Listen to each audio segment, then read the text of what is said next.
Bien, seguimos en Gente de Palabra y ahora sí, ya tenemos el gusto de darle la bienvenida a Carlos Abram. Él es ensayista, docente, autor de varios libros, lo hemos comentado recién, especialista en el tema de la literatura fantástica. Hola Carlos, ¿cómo estás? Muchísimas gracias por atendernos. Acá te saluda Federico.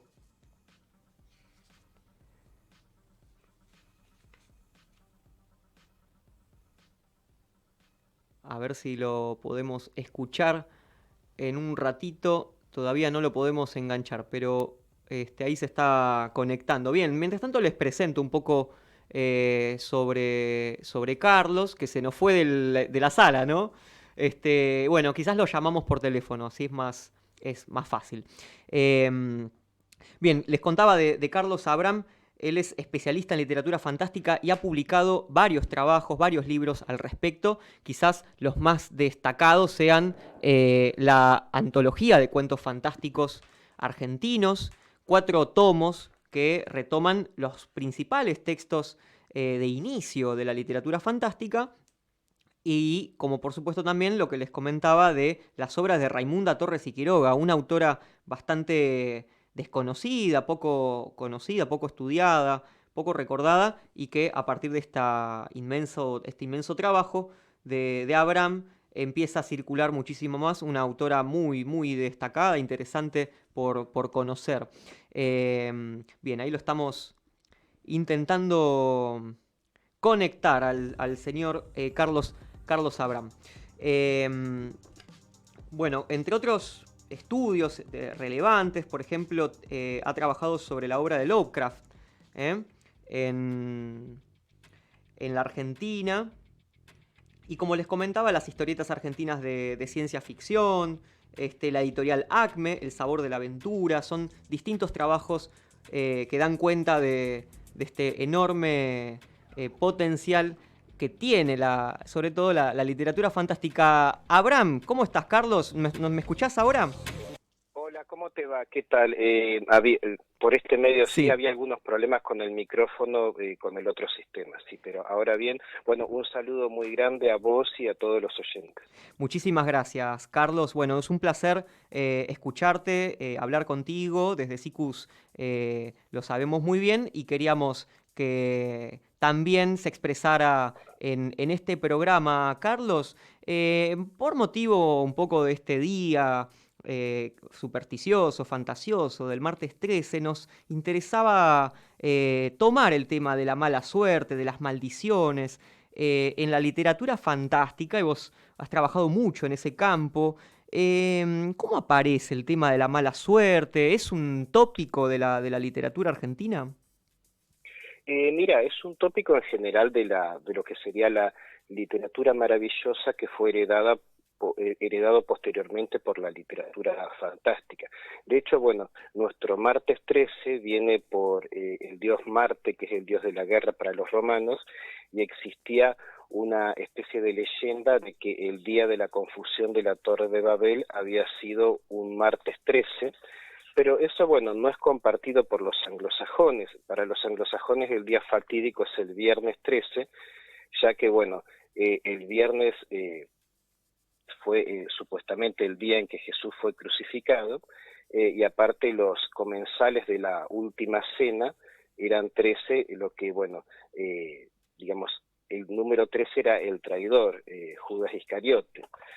Para los italianos es el viernes 17, es decir, según las distintas culturas o según las distintas comunidades es un día distinto y cada comunidad aporta sus propios motivos.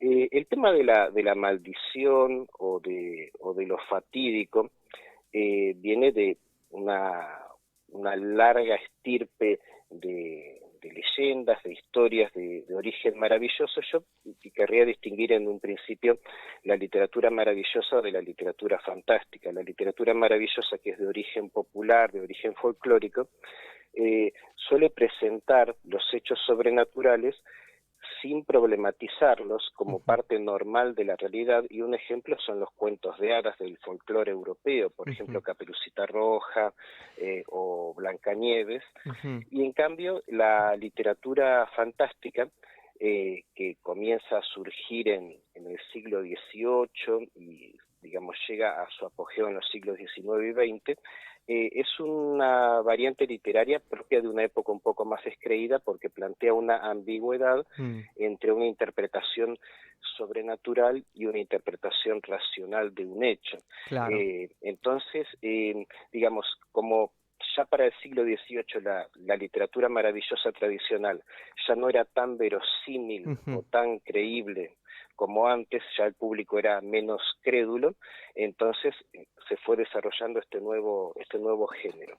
Pero en el caso de la literatura maravillosa, bueno, existen numerosísimos textos que plantean la noción de la maldición, la noción de la profecía siniestra o de la profecía fatídica.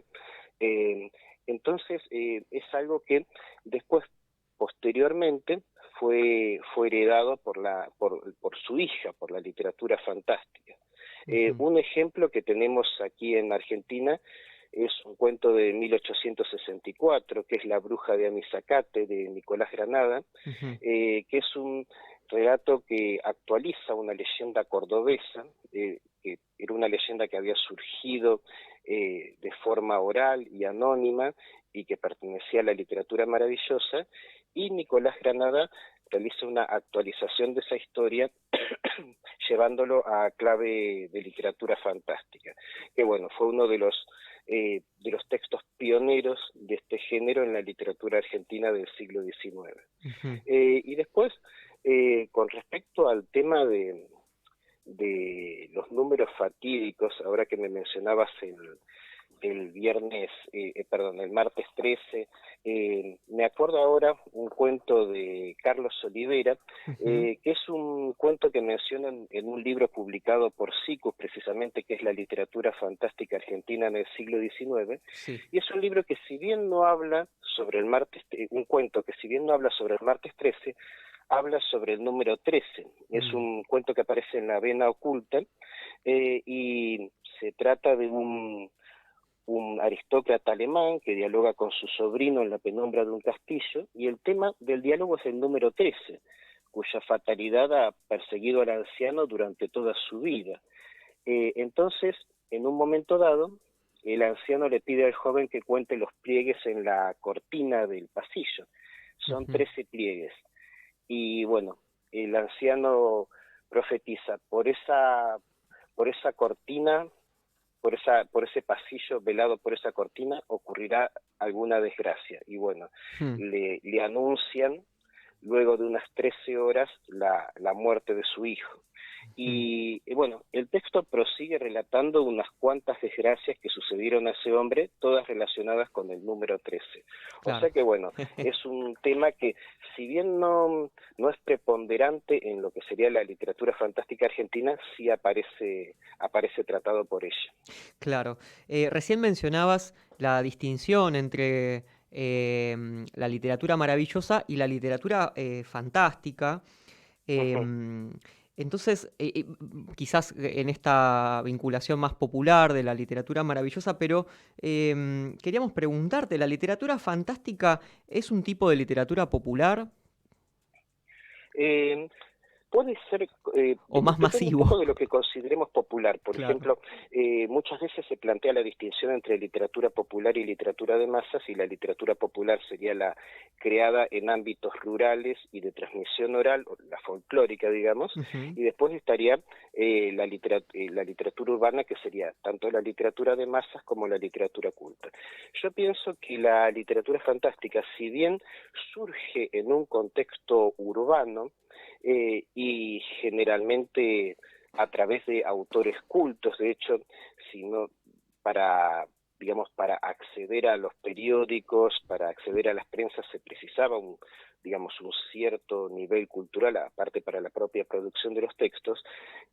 Luego, este tipo de literatura, la literatura fantástica, fecundó en buena medida a la literatura maravillosa, ya que si bien la literatura fantástica abrevó mucho de la maravillosa, también hubo un camino de vuelta, y existen, por ejemplo, muchos testimonios de cuentos de Poe o de Hoffman Ujú. que entusiasmaron a lectores que los fueron transmitiendo de forma oral a los miembros de sus familias o a sus amigos, y entonces varios recopiladores de historias populares argentinas, como Augusto Raúl Cortázar y otros más, han Sí. encontrado tramas de Poe, tramas de Hoffman y de algunos otros autores, como Charles Nodier, por ejemplo, que han salido del ámbito de las letras y han vuelto a circular popularmente de forma oral.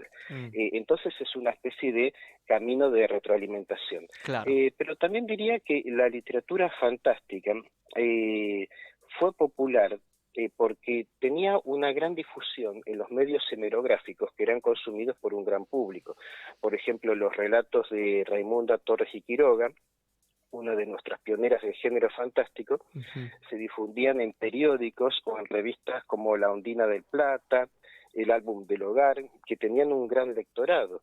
Entonces, yo diría que el fantástico nacional tuvo una difusión muy grande a nivel de un público extremadamente amplio, quizás no tan amplio como el de la literatura maravillosa, pero tuvo, sí, no fue una especie de género de Torre de Marfil, Ujú. sino que era consumido de una forma bastante amplia. Claro. Claro, estamos hablando con Carlos Abram acerca de la literatura fantástica, en especial la literatura fantástica argentina, sus orígenes, y bueno, en este marco de cómo anda rondando la aparición de la mala suerte, de las maldiciones, de las supersticiones, de esta cuestión del martes 13, me hiciste acordar, Carlos, a propósito de Raimunda Torres y Quiroga, quisiera que nos cuentes un poquito más de esta autora, porque curiosamente, yo no sé si decir que tiene que ver su literatura con la mala suerte, pero sí aparece en sus historias un elemento de maldición muy curioso y reiterativo en varios de sus cuentos, con lo cual, aprovechando esta excusa, sería muy interesante que nos cuentes un poco más acerca de quién fue Raimunda Torres y Quiroga. Exacto, es muy acertado lo que decís. Raimundo Torres y Quiroga fue una autora argentina del siglo XIX, de la cual se conocen muy pocos datos biográficos. Yo había descubierto su nombre en alguna de estas revistas literarias, el nombre de Raimunda Torres y Quiroga, pero también el de otras escritoras como Matilde Elena Willy y Luciérnaga, hasta que descubrí un volumen llamado Entretenimientos Literarios, firmado por Matilde Elena Willy, que reunía textos producidos por estas otras, firmados por estas otras autoras. Ujú. Entonces se trataba de seudónimos de una misma escritora, y es muy interesante cómo Raimunda Torres y Quiroga utilizó heterónimos al estilo de Fernando Pessoa, y cada uno de sus heterónimos, ya no seudónimos sino heterónimos porque cada seudónimo alberga una personalidad literaria distinta, Claro. corresponde a un género o modalidad literaria particular. Por ejemplo, a Matilde Elena Willy, Willy eran en la mitología europea, eran los espectros de las doncellas muertas antes de la noche de bodas, por Mm. eso están las Willys en el ballet Giselle, Ajá. que es uno de los ballets más famosos. Ujú. Entonces utilizaba ese seudónimo para sus relatos, primordialmente para sus relatos fantásticos. Ujú. Después utilizaba el seudónimo Luciérnaga, seudónimo chispeante, podríamos decir, para sus Ujú. textos humorísticos. Utilizaba el seudónimo Celeste para sus prosas poéticas. Entonces es como que, en cierto modo, utilizaba digamos, toda una serie o panoplia de seudónimos distintos para sus distintos temas. Ujú. Y es muy interesante que Raimundo Torres y Quiroga fue, además de una precursora del fantástico, una precursora del feminismo en la Argentina, ya que tiene numerosos artículos donde defiende la emancipación femenina, el derecho al voto, y el derecho a la instrucción también, Sí. pero también ella incorpora esa lucha dentro de su fantástico, y existe una cantidad sumamente sugestiva de textos, de su libro Entretenimientos Literarios, donde aparece una especie de trama central o de estructura central de trama que consiste en que una mujer ha sido asesinada por un hombre, por ejemplo, su esposo o un amante despechado, eh, no ha recibido la justicia terrenal, es decir, la justicia terrenal no ha actuado para castigar ese hecho, y entonces ante esta inoperancia, el espectro de la mujer aparece para ejercer una venganza de ultratumba, que puede Claro. consistir en el enajenamiento, en la locura de este hombre, o en su muerte. O sea que, bueno, es una especie de abordaje del género fantástico desde el punto de vista del feminismo y de la violencia de género, Claro. lo cual es completamente rupturista en la época. Ujú. Fue muy impactante su producción en ese contexto, porque hoy en día no nos podrá parecer quizá tan impactante, pero en la época sí. Mira, te cuento una especie de pequeño cuentito, no de género fantástico, pero que encontré en un periódico argentino del siglo XIX, Ujú. que nos muestra hasta qué punto estaba eh, impuesto el machismo en la sociedad de la época. Era un cuento sobre una mujer que va a ver a una bruja para que para que el marido deje de golpearla. Ujú. Entonces la bruja le receta un frasquito y le dice que cuando el marido esté discutiendo con ella, la mujer tome de ese frasquito y no suelte, no trague el líquido, que lo tenga en la boca. Pasan unos días y la mujer vuelve encantada diciendo que el marido ya no le pega y le pregunta, ¿qué me dio en ese frasquito? Agua simplemente. Al tener el agua en la boca, dice la bruja, entonces no podías responderle y contestarle y ella no te pegaba. Y bueno, eso es presentado como algo positivo por el relato, Claro. con lo cual te das cuenta del nivel de patriarcado que había en el periodo y por lo tanto lo rupturista que resultaba Torres y Quiroga. Absolutamente, Carlos, es muy interesante y un interesante consejo para repensarlo en estos tiempos. Realmente es una de las cosas más atrapantes, quizás uno de los elementos más llamativos de la obra de Raimunda, y que nos parecía sumamente interesante compartirlo en el día de hoy. Carlos, gracias por tu tiempo, te mandamos un fuerte abrazo y bueno, te deseamos cosas muy lindas en medio de tanta desdicha según este día. Esperamos pronto volver a contar contigo para seguir recorriendo este maravilloso mundo que es el de la literatura fantástica.